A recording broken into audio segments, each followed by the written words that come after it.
Report. Louis Riddick, former front office executive in the NFL, guy that played for the Browns, on the Deshaun Watson trade and how it's being perceived. Watson just doesn't play well. It's like he's vacant when he's out there. That's it. He's checked out. This is like Tua. I mean, I get it. I get the risk, that they were taken down there in Miami, given his medical history. But it's everything that came with Deshaun that they knew of before they even signed him, and now on top of it, like the crap play that he's putting out there right now is just like the icing on the whole crap cake. It's just awful. The whole thing is awful, and I'm telling you.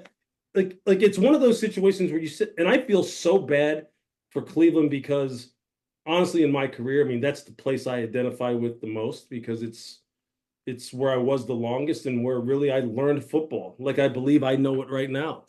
And to see them now, they're a very talented football team that now is becoming again one of those, one of those franchises where you just sitting there going, yeah, that's the Browns.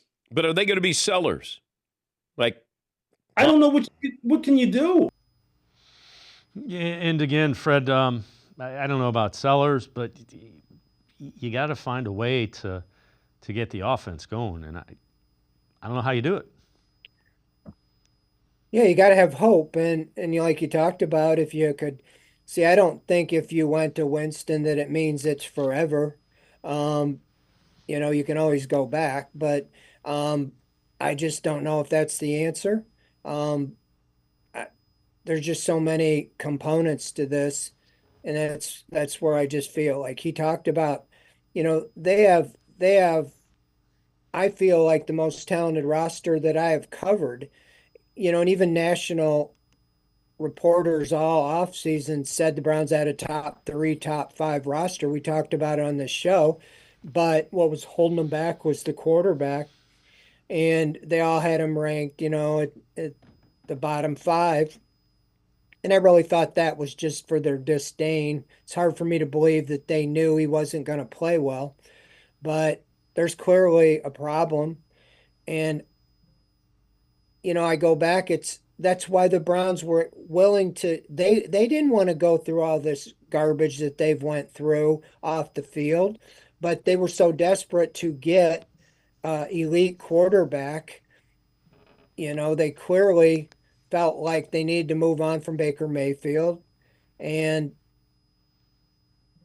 that's the only semblance that you've had since Bernie Kosar was here. I mean, everybody else, 38 different quarterbacks been through here. And so you go right back to starting over and hoping you can find somebody in the draft. And yeah, it's easy to see Jaden Daniels, CJ Stroud, and how they immediately turned their team around.